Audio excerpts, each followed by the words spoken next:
Hey guys, David here from Journey, giving you another war recap video. This time our victims were the level 11 clan Hannover family, and not only did we pull out the victory in this war, but a perfect war. 100% destruction. What an amazing war it was. It's not often an enemy clan is able to hang up 96.88% destruction on our bases, and I was so excited watching this war. I unfortunately was not in this one. I was green with jealousy as we watched our boys fight back and end up with the perfect. As you'd expect in a perfect war, there are more amazing attacks that I would love to show than we possibly have time to show. So I'm not going to be able to show all the attacks today. I do want to give some shout outs to our 6-pack heroes. Chase with a 6-pack, putting up 3 stars against their TH10 and I believe a TH95. Jimmer coming in with a late 6-pack. It was clutch, getting these last stars that took us to the perfect war, along with PK, who brought in, I think, one of our last stars for the perfect war. Aaron, our 9.5, doing his job, going up, cleaning some max TH9s. Twin also is a TH10 now, a new TH10, and he did 100% and 98% against the max TH9, so almost a 6-pack. Then Scottish and Fura and Jaden, I believe, had the 6-packs. These are 9s hitting 8s, I believe. Anthony here with the 6-pack, 8s hitting 7s. Sandwiches with the 6-pack, great job, buddy. I know that TH 11.5 or whatever you call that base of yours, such a benefit in these random matchups that we have. And Captain Tony with the 6-pack as well, the brand new TH7 coming in strong. So good job to our 6-pack heroes. That said, I'm going to go through and I do want to highlight a couple of attacks that I thought were worth showing.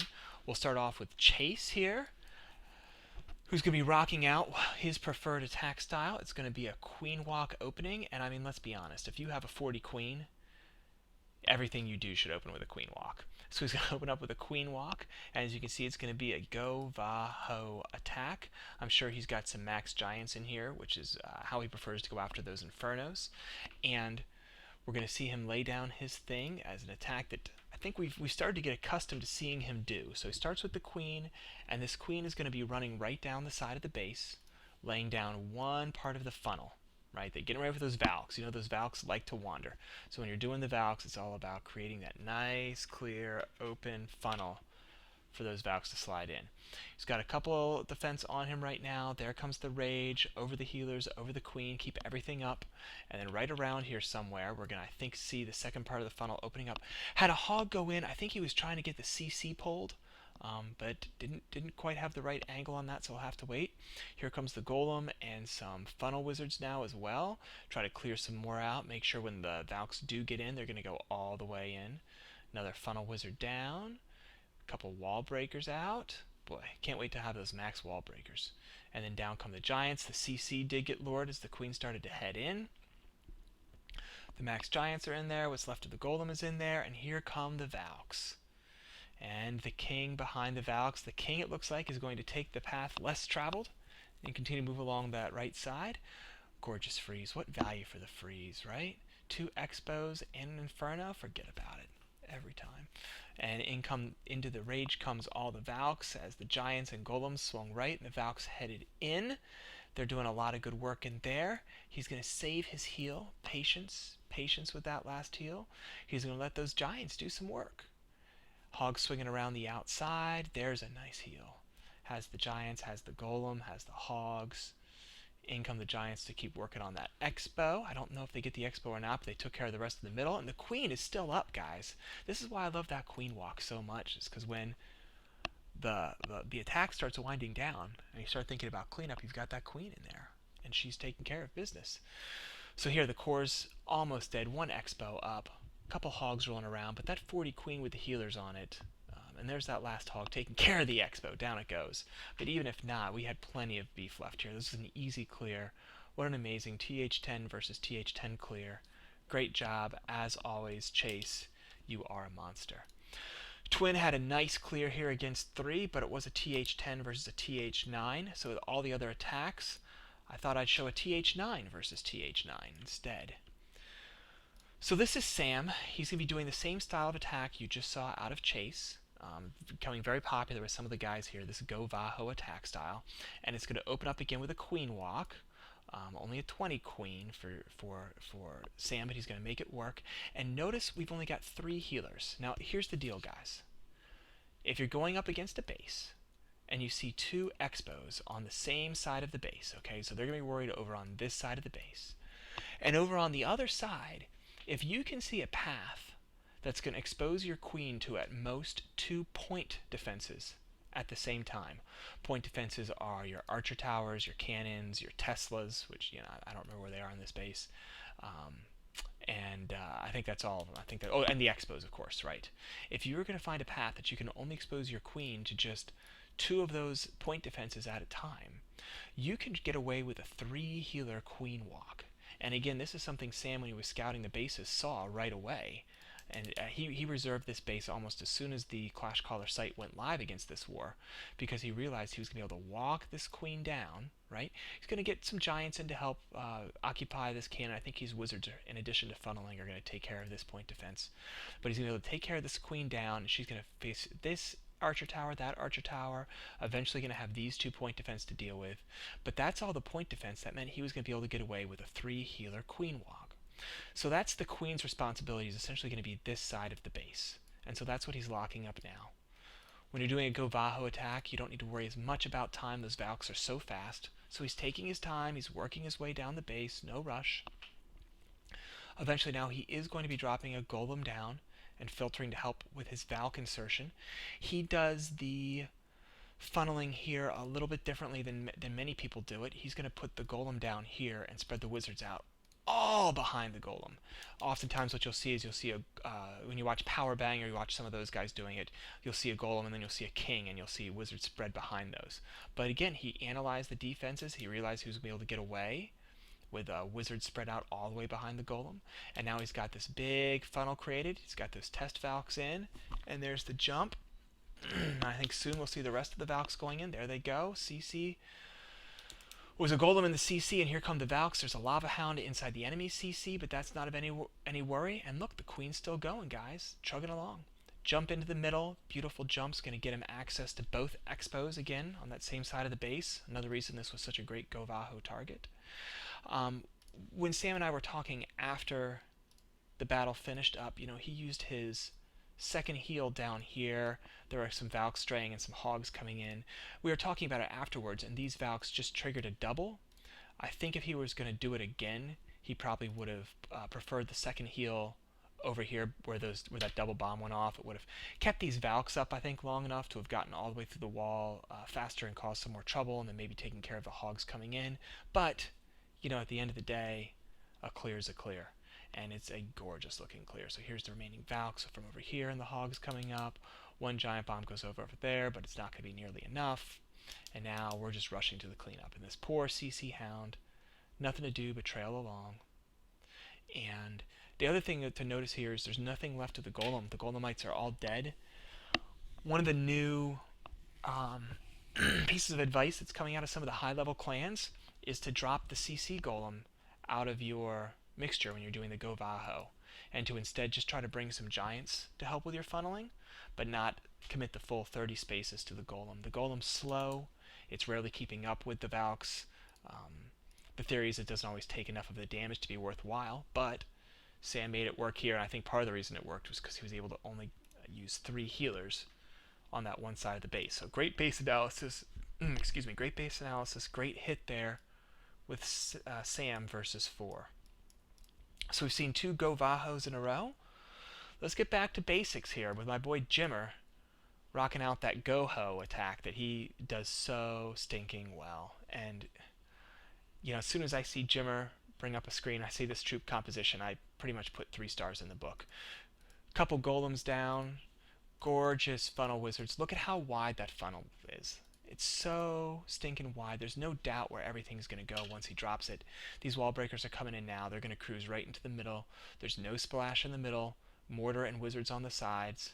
This is going to be an easy insertion. Everything's going to be going straight into the core. Great job. He brought 4 heals, as he's apt to do. No jump necessary. Perfect poison down on the CC. Witch is handling those CC troops. He's got the queen engaged. As soon as that queen is engaged and the CC troops are engaged, now it's time for the hogs.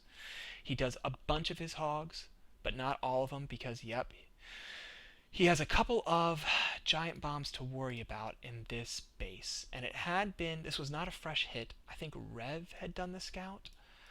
There's a giant bomb set right here. And I think the other one's over here. I don't remember the second one for sure. But there's definitely a giant bomb set right here. We talk a lot in base building about putting giant bombs in between two defenses.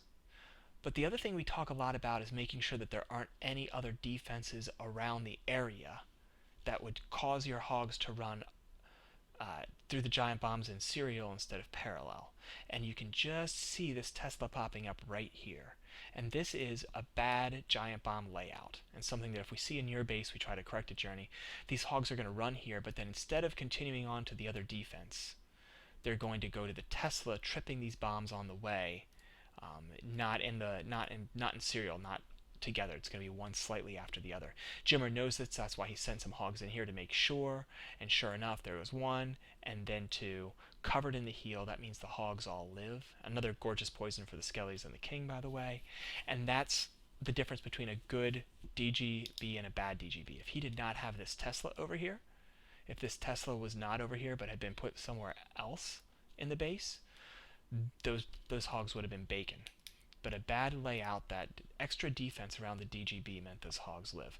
And now we're down. He's got plenty of hogs up. He's got witches up. He's got, I think his king is still up, working on the core of the base. He's got lots of hogs swinging around, a heel in the bag, which he puts down. Just perfect placement on that heel. Everything's up. The king's swinging at those hogs, but they're under the heel, and he's got more trouble coming his way. Full golem. And there was the other DGB set. It looks like it wasn't going to be a double trip anyway.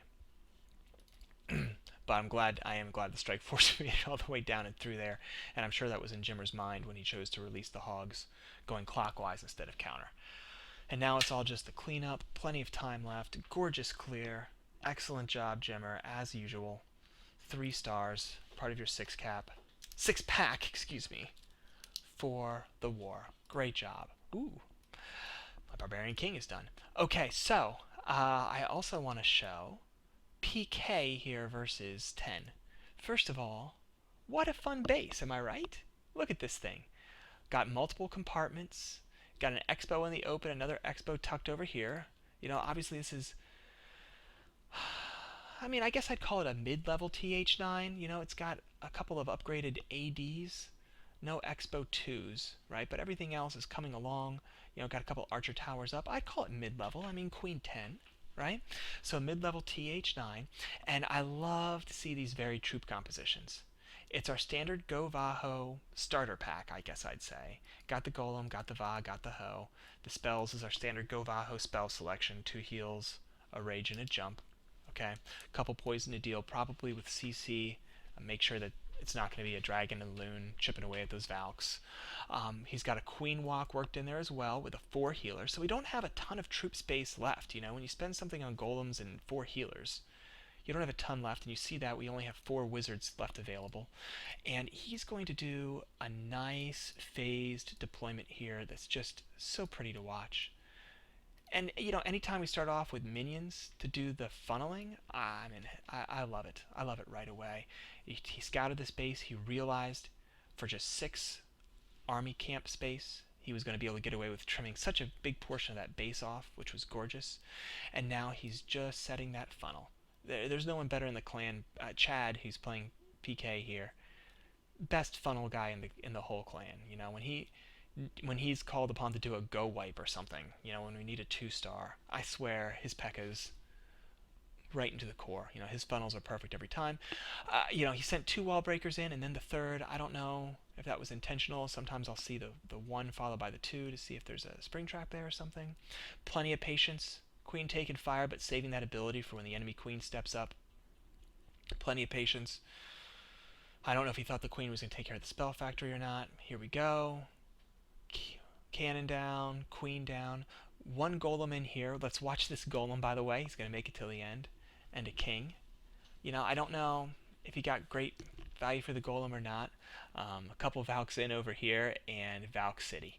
So now we can see the way that they're going to come in. We can kind of see what his plan is. He's going to try to bring these Valks in over here, and then undoubtedly he's going to try to jump them in to all these compartments and get access to 1, 2, 3 compartments with the jump. That's clearly where he's heading here.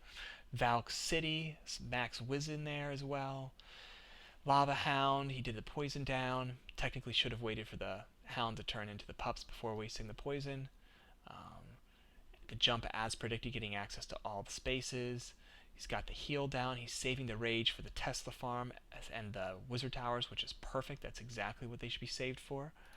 I love watching the path that some of these Valks took, up and over and down, and now they clear this thing out. They even come further up, and then they jump into this one, and then they go, okay, we'll swing back over here. Nothing that's like Supercell pathing for you.